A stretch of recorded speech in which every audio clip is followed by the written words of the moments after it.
1953, my grandfather opened the first pizza shop in Dayton, Ohio. One of his friends came back from New York City, said, "Hey Vic, you know, you need to really look into making some pizza pie. It's gonna be like the next big thing." They had a grocery store, Mom and Pop Denise, and of course Vic and Cassano, and was their daughter, Vic, the son-in-law. And he got a loan from my great-grandmother Denise to buy his first mixer and oven. Together they developed the recipe for our pizza crust. Sold 400 pizzas the first day, and then it was off to the races after that. He closed the grocery store, focused totally on Cassano's. No one really understood what pizza was.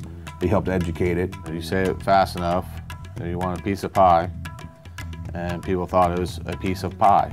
They wanted apple, they wanted cherry. And no, it's cheese, you know, cheese and pepperoni. He did a lot of innovations. You know, he came up with the first self-cleaning oven. General Electric was in town at the time. He came up with the idea to cut the pizzas in squares, so because the ladies didn't think it was ladylike to eat a big slice. So the first pizza delivery vehicle we had, three-wheel little thing, and it had warmer boxes in the back. That's kind of the birth of the delivery business. So he was on the ground floor of a lot of things because he was one of the first people to do it. Mr. Cassano Sr. was very good at marketing. That was his strong suit.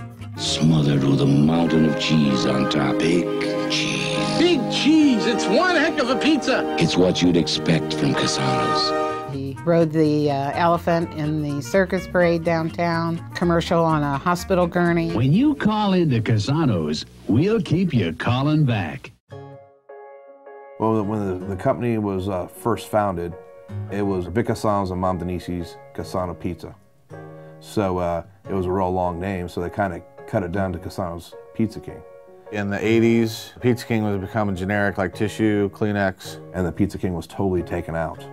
We brought it back. Me and my brother were talking to my dad about 10 years ago about bringing the King back, and he's like, "The King's dead. No one cares about the King, and it's been so long."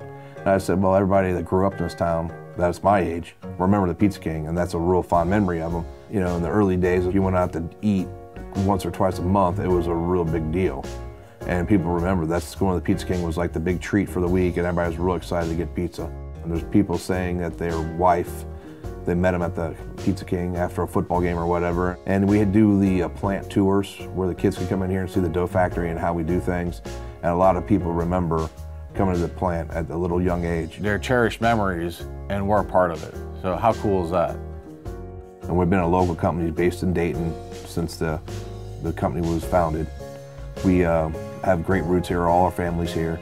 So Dayton and Cassano's are tied hand in hand. If you mention Cassano's Pizza, people think Dayton, Ohio. If you mention Dayton, Ohio, they'll think Cassano's Pizza.